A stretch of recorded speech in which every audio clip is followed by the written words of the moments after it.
और मैं ये कह रहा हूँ कि वार्षिक परीक्षा की दृष्टि से ये जो PDF आई इसको फटाफट इसे पढ़ लो, इसे नोट कर लो, इसे पढ़ लो।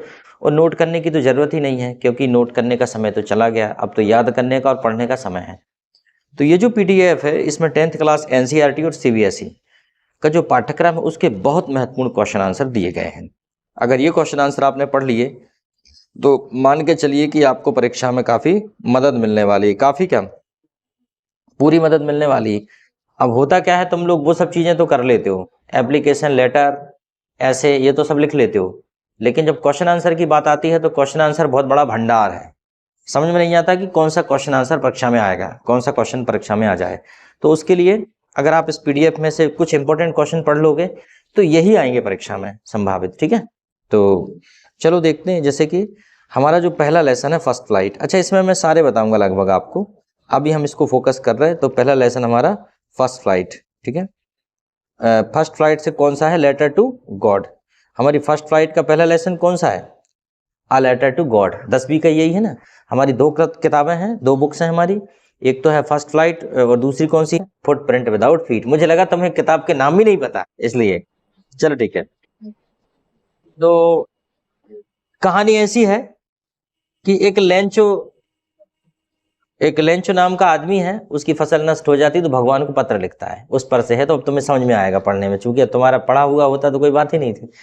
तो देखो जैसे कि what did Lencho hope for, Lencho को क्या आशा थी, लेंचो को क्या आशा थी, what did Lencho hope for. Lencho hope for rain for this crop, मतलब उसकी फसल के लिए लेंचो को बारिश की उम्मीद थी। लेंचो को क्या उम्मीद थी, बारिश की। Lencho hope for rain for his crops, कितना बढ़िया है। दूसरा, कितना हॉर्न बजाते हैं साले, ठीक है।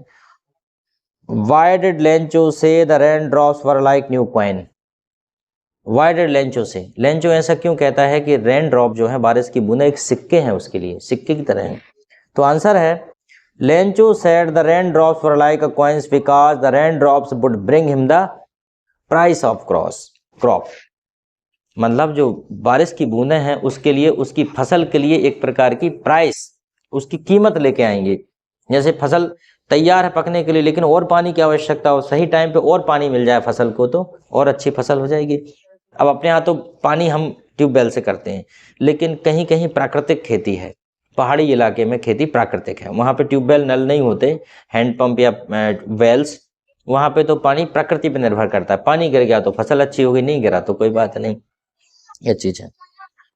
क्वेश्चन नंबर 3 है how did rain change what happened to Lencho's field, how did rain change, बारिश कैसे बदल गई और लेंचो के खेत में क्या हुआ। तो देखो the rain changed into hailstone, बारिश हेलस्टोन में बदल गई। हेलस्टोन मतलब जानते हो, ओले में बदल गई। All the crops in Lencho's field got destroyed, Lencho के खेत की सारी फसल नष्ट हो गई। जनरली हमारे यहाँ भी ये फसलें नष्ट हो जाती हैं जब ओले गिरते हैं, तो ये है। चलो क्वेश्चन नंबर 4 है what were Lencho's feeling when the hail stopped, Lencho की फीलिंग क्या थी, उसकी भावना क्या थी जब बारिश थम गई। तो स्वाभाविक सी बात है, अगर ओले गिरे हों, खेत चौपट हो गया, तो आपकी भावना क्या होगी, सैड हो जाओगे ना यार। तो बस वही उसमें है, Lencho was filled with sadness, वो दुख से भर गया। All his hard work was wasted, उसका सारा हार्ड वर्क परिश्रम बर्बाद हो गया। दैट नाइट वाज सोरोफुल, और वह रात कैसी थी, दुख भरी थी, सोरोफुल थी। राइट, अगला है हु और what did Lencho have faith in, what did he do. पांचवा है क्वेश्चन नंबर 5, लेंचो का विश्वास किस में था और उसने क्या किया। जैसे कि लेसन का नाम ही है ए लेटर टू गॉड, भगवान को पत्र, तो लेंचो को विश्वास किस में था, भगवान में था। ठीक है, तो ये है Lencho had faith in God he wrote a letter to God for 100 pesos, उसने वही किया, उसका विश्वास भगवान में था, उसने भगवान के लिए पत्र लिखा। क्वेश्चन नंबर नेक्स्ट है what made Lencho angry, Lencho को गुस्सा किस बात ने दिला दिया, लेंचो गुस्सा क्यों हो गया। Lencho was angry because there were only 70 pesos in the envelope, Lencho इसलिए गुस्सा हो गया क्योंकि उसके एनवेलप में कुल 70 रुपये निकले, क्योंकि उसने भगवान से कितने रुपए मांगे थे? 100, और मिले कितने उसने? 70। इस वजह से वो गुस्सा हो गया। Why does the postmaster send money to Lencho?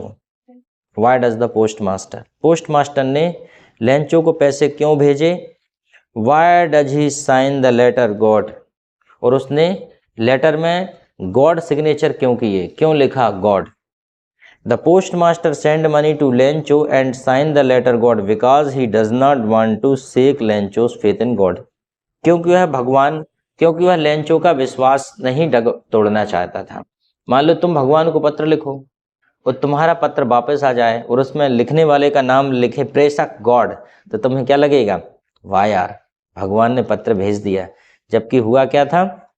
Post master ने लेटर पढ़ा, पैसे इकट्ठे किए, लिफाफे में भरे और गॉड लिख के दस्तखत मार के वापस कर दिया। लेकिन चूंकि इसने मांगे थे 100 रुपये, उनने भेजे 70 रुपये, तो उसका मुंडा खराब हो गया। हट, सालों ने 30 रुपये निकाल लिए, जबकि बेचारे वही रख रहे हैं उसमें पैसे। तो ये रहता है। तो आगे देखते हैं, क्वेश्चन नंबर 8 है, did Lencho try to find out who had send the money to him, why and why not? क्या लेंचो ने कोशिश की थी पता लगाने की कि उसे पैसे किसने भेजे? क्या ऐसा आदमी पता लगाएगा? No, Lencho did not try to find out who had send the money to him because he was very sure that the God himself had sent the money. बिल्कुल नहीं, लेंचो ने बिल्कुल कोशिश नहीं की, क्योंकि वो श्योर था कि भगवान ही पैसे भेजेंगे उसको, और कौन भेज सकता है भला। तो उसने कभी इस बात की छानबीन नहीं की कि उसे पैसे किसने भेजे। चलो बस काफ़ी है इतना। अब चूंकि आई फॉरगॉट पर एक चीज़ है कि दुनिया में कुछ भी व्यर्थ नहीं है, दुनिया में कुछ भी व्यर्थ नहीं। हालांकि ये कहानी है, अगर कोई भी, जैसे अगर आप 9th के हो और आपने 10th का पढ़ लिया तो व्यर्थ नहीं जाएगा वो। अगर आप 10th में हो और आपने 12th का पढ़ लिया तो व्यर्थ नहीं जाएगा। आपने देखा होगा कि कोई भी काम, जिस काम से आपका लेना देना बिल्कुल भी नहीं है, फिर भी उस काम को आप कर लेते हो मन मार के, क्योंकि कोई दूसरे के लिए करना पड़ता है, कोई दूसरा उस काम को आपसे करवाता है। लेकिन इन फ्यूचर उस काम की उपयोगिता कभी ना कभी आपके जीवन में भी आ जाती है, कभी ना कभी उस काम की उपयोगिता आ जाती है। कहने का मतलब यह है कि धरती पर जो चीज़ एक्सिस्ट करती है, धरती पर जो है, जो भी होता है, उस घटना का जीवन से बहुत गहरा संबंध है, उसका कभी ना कभी उपयोग हो ही जाता है। किसी भी काम को करो तो बड़े मन लगा के, दिल लगा के करो, क्योंकि जो भी आप कर रहे हो उसका कभी ना कभी आपको रिवॉर्ड मिलने वाला है, उस काम की ज़रूरत आपको पड़ने वाली। शुरू में ऐसा फालतू टाइप के लगने वाले काम भी आगे जाके बड़े सफल और ज़रूरी सिद्ध हो जाते हैं। जैसे कि आपने देखा होगा कि जो अर्जुन है वो अपनी पत्नी को कथा सुना रहे थे कि किस प्रकार से चक्रव्यूह का भेदन किया जाता है। उस टाइम उनकी जो पत्नी थी वो गर्भवती थी और उनके पेट में अभिमन्यु था, गर्भवती थी वो। तो अब ये तो खैर कहानी है, फिर भी अगर उस कहानी से जोड़ा जाए कि जब सारे योद्धा हार गए कि आखिर चक्रव्यूह का भेदन कैसे करेंगे, तो उस टाइम में अभिमन्यु ने क्या कहा था? मैं चक्रव्यूह का भेदन कर सकता हूँ। तो उससे पूछा गया कि भाई तूने चक्रव्यूह भेदने की कला कब सीख ली? तो उसने कहा, जब मैं अपनी माँ के पेट में था और पिताजी माँ को ये कथा सुना रहे थे, उस दौरान मैंने ये कथा सुन ली। मेरा कहने का मतलब यह है कि कोई भी काम जब आप करते हो, अच्छा काम, भले ही किसी की मदद का काम ही क्यों ना हो, उस काम का अनुभव आपके पास आ जाता है और वो कभी ना कभी काम आ जाता है।